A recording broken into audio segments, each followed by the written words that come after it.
Hello students, okay. So general characteristics of solids. अभी यहाँ पे थोड़ा सा माइंड में रखो। इससे पहले जो के क्लास में जो अपन स्टडी किए थे, जस्ट कंपैरिजन स्टडी किए थे सॉलिड, लिक्विड और गैसेस के बीच में जो प्रॉपर्टीज होती है वो प्रॉपर्टीज अपन डिस्कशन कर चुके हैं। मतलब सॉलिड, लिक्विड और गैस में मतलब mass, volume, shape, compressibility, rigidity, right, ये सारे प्रॉपर्टीज आप कंपैरिजन कर चुके हैं सॉलिड, लिक्विड, गैस के बारे में। अभी जनरल कैरेक्टरिस्टिक्स ऑफ सॉलिड, मतलब यहाँ से आप ओनली सॉलिड के बारे में डिस्कशन करना है, लिक्विड और गैसेस को भूल जाना है यहाँ पे, मतलब भूलो मत। मतलब यह इस चैप्टर में सिर्फ सॉलिड के बारे में डिस्कशन करना है। तो मैंने यहाँ पे जनरल कैरेक्टरिस्टिक्स लिखा है। ऐसा है, जब जनरल कैरेक्टरिस्टिक्स बोलता हूँ तो बस एग्जैक्टली ऐसे नहीं है, मतलब जनरल, मतलब सॉलिड कौन से प्रॉपर्टीज शो करते हैं, तो जनरल कैरेक्टरिस्टिक्स आप मेंशन कर चुका हूं। अभी देखो, इससे पहले की क्लास में अपन कंपैरिजन स्टडी की थी, वही प्रॉपर्टीज को मैंने पॉइंट वाइज लिख दिया है, बस उतना है, कुछ नहीं है इसमें डिफरेंस। जैसे कि अभी सॉलिड्स हैव अ डेफिनेट, मतलब सॉलिड है किसी भी, अभी ये सॉलिड है, राइट, तो पेन सॉलिड है, तो सॉलिड में जो कंस्टिट्यूएंट पार्टिकल्स है, अभी एक बात यहां से आराम से एक बात याद रखो, किसी भी सॉलिड में कंस्टिट्यूएंट पार्टिकल्स एटम्स या फिर आयंस या फिर मॉलिक्यूल्स होते हैं, याद रखो अच्छे से। अभी यहां से बार बार मैं कंस्टिट्यूएंट पार्टिकल्स बोलता हूं तो उसका मीनिंग एटम्स या फिर आयंस या फिर मॉलिक्यूल से बना हुआ है। मतलब solid is made up of atoms और आयंस और मॉलिक्यूल्स, तीनों के, मतलब एटम भी, आयंस भी और मॉलिक्यूल से नहीं बना, या फिर एटम से बना होगा, किसी भी कोई भी सॉलिड एक एटम से बना होगा या फिर आयंस से बना होगा या फिर मॉलिक्यूल से बना होगा। फॉर एग्जांपल देता हूं इधर, अगर आप आइस लेते हो, आइस सॉलिड है, राइट, तो ये जो आइस है ये किससे बना है? मॉलिक्यूल से बना है, H2O मॉलिक्यूल से बना है। मतलब आइस में जो भी कंस्टिट्यूएंट पार्टिकल्स है वो कौन से हैं? मॉलिक्यूल्स है, ओके, राइट। नेक्स्ट साल्ट लो, NaCl, साल्ट। अब NaCl क्या है? साल्ट है, तो ये भी एक क्रिस्टलाइन, ये भी एक सॉलिड है, तो ये सॉलिड जो बना है किससे बना है? आयन से, Na+NaCl- आयन से बना हुआ है। मतलब ये साल्ट में कौन है? कंस्टिट्यूएंट पार्टिकल्स आयंस है, राइट। अब ये डायमंड लो, डायमंड या फिर ग्राफाइट, तो डायमंड और ग्राफाइट में जो भी कंस्टिट्यूएंट पार्टिकल्स कौन है? कार्बन एटम्स है। मतलब आपको क्लियर होने के लिए ये बता रहा हूं मैं, मतलब कोई भी solid, any solid is made up of atoms और आयंस और मॉलिक्यूल्स। सो अभी अगर आपको पूछता है क्वेश्चन, आपको in solid constituent particles are dash, option में देता है एटम्स, आयंस, पहला ऑप्शन एटम्स, दूसरा ऑप्शन आयंस, तीसरा ऑप्शन मॉलिक्यूल्स और चौथा ऑप्शन एटम्स, आयंस और मॉलिक्यूल्स। तो आपका आंसर है डी। मतलब कोई भी एक सॉलिड में एटम्स हो सकते हैं या फिर मॉलिक्यूल्स हो सकते हैं या फिर आयंस हो सकते हैं, राइट। सो तो देखो, In solid state the particles are not able to move randomly, ये लास्ट में लिखना है, फिर भी चलो। मतलब अब ये सॉलिड है, तो इसमें जो कंस्टिट्यूएंट पार्टिकल्स है ये यहाँ से इधर, इस साइड से उधर मूव हो रहे हैं क्या? मतलब अगर बॉटल में लिक्विड लेता हूँ या फिर गैस लेता हूँ, तो गैसेस पार्टिकल्स को हम ऑलवेज रैंडम मोशन में होते हैं, कभी भी लिक्विड भी होते हैं। देखो, इस अगर एक बॉटल में लिक्विड लेता हूँ तो लिक्विड नीचे में, अगर मैं उसको ऐसा करता हूँ यहाँ से इधर मूव होते हैं।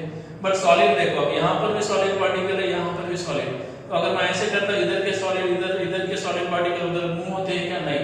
तो यही पॉइंट है, in solid state the particles are not able to randomly, right. और दूसरा पॉइंट तो आपको पता है, they have a definite mass, shape and volume, okay. Next, अब ये शेप, मास तो डेफिनेट है, शेप भी डेफिनेट है, वॉल्यूम देखो,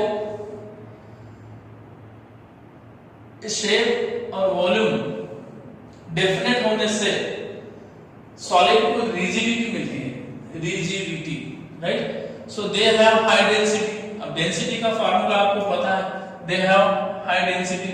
अब बता दो मैं, डेंसिटी इक्वल क्या है? Mass upon volume, right. तो अगर आप सेम वॉल्यूम के 3 कंटेनर ले लिए, सेम वॉल्यूम के 3 कंटेनर, सेम वॉल्यूम है मतलब एक एक लीटर वॉल्यूम के कंटेनर से, तो इसमें सॉलिड पार्टिकल्स देखो, इसमें लिक्विड पार्टिकल्स और यहाँ पे गैसेस पार्टिकल्स। तो अभी देखो वॉल्यूम तीनों का सेम है, सेम वॉल्यूम हैविंग कंटेनर्स, तो इसमें पार्टिकल्स, नंबर ऑफ पार्टिकल किसमें ज्यादा है, सॉलिड्स, ये सॉलिड पार्टिकल्स है, लिक्विड पार्टिकल्स है, ये सॉलिड पार्टिकल, लिक्विड पार्टिकल, ये गैसेस पार्टिकल। तो यहाँ पे जो सॉलिड पार्टिकल है मतलब यहाँ पर कम वॉल्यूम में ज्यादा पार्टिकल्स है, यहाँ पे थोड़े कम है और यहाँ पे और पार्टिकल्स कम हो गए, मतलब यहाँ पे पार्टिकल मतलब यहाँ पे वॉल्यूम तीनों का सेम है पर मास किसका ज्यादा है, सॉलिड्स के केस में मास ज्यादा है। अगर मास इंक्रीज होता है तो ऑब्वियसली डेंसिटी क्या होती है, increase, right. So they have high density. Next, solids have high and sharp melting point which depends on the strength और वैल्यू ऑफ बाइंडिंग एनर्जी। आप देखो यहाँ पे थोड़ा सा आप कंफ्यूज हो सकते हैं। जनरल कैरेक्टरिस्टिक्स बता रहा हूं मैं, स्पेशली सॉलिड का क्लासिफिकेशन करके क्रिस्टलाइन और अमॉर्फस के बारे में नहीं बता रहा हूं मैं, सॉलिड के बारे में। मतलब कुछ सॉलिड को शार्प मेल्टिंग पॉइंट होता है और कुछ सॉलिड जो होते हैं उनका स्ट्रेंथ, बाइंडिंग स्ट्रेंथ, मतलब जो कंस्टिट्यूएंट पार्टिकल्स में फोर्स ऑफ अट्रैक्शन है उस पे डिपेंड करता है, right. They are rigid and incompressible, मतलब सॉलिड जो होते हैं वो रिजिड है और रिजिड होने की वजह से वो इनकम्प्रेसिबल है। तो यहाँ पर लो कंप्रेसिबिलिटी भी लिख सकता हूँ, जैसे रबर हो गया, बटर थोड़ा सा कंप्रेस होते हैं, तो यहाँ से low compressible, right. So they show very slow diffusion. अब डिफ्यूजन का मीनिंग पता है, अगर मैं एक बॉटल में परफ्यूम को मैं अगर ऐसे प्रेस करता हूँ, बटन प्रेस करता हूँ तो गैस बाहर आती है और पूरी तरफ स्मेल आता है, फास्ट में डिफ्यूज हो जाते हैं। उसी तरह सॉलिड डिफ्यूज होते हैं, अगर नमक यहाँ रखे तो वहां पे स्मेल जाता है। किसी भी सॉलिड को डिफ्यूजन होने की कैपेसिटी कम होती है और वो अगर डिफ्यूज भी होते हैं, अगर वोलेटाइल है तो डिफ्यूज होते हैं और वो स्लो डिफ्यूज होते हैं, राइट।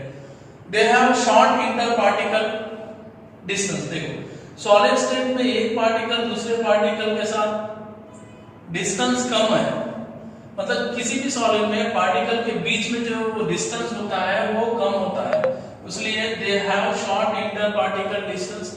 और इंटर पार्टिकल में डिस्टेंस कम होने से they have strong inter particle forces, तो डिस्टेंस कम होने से फोर्स ऑफ अट्रैक्शन ज्यादा होता है, they have strong inter particle forces. और लास्ट और फर्स्ट पॉइंट तो सेम ही है।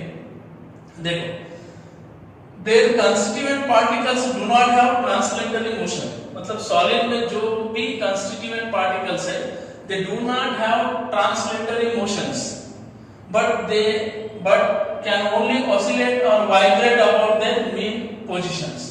मतलब सॉलिड में जो भी constituent particles है they do not have translatory motions, मतलब यहाँ से वहां से यहाँ ट्रांसफर नहीं होते, बट जहां पे है वहीं पे वो क्या होते हैं, वाइब्रेट होते हैं, right. So these are the general characteristics of solids. Okay, please note down.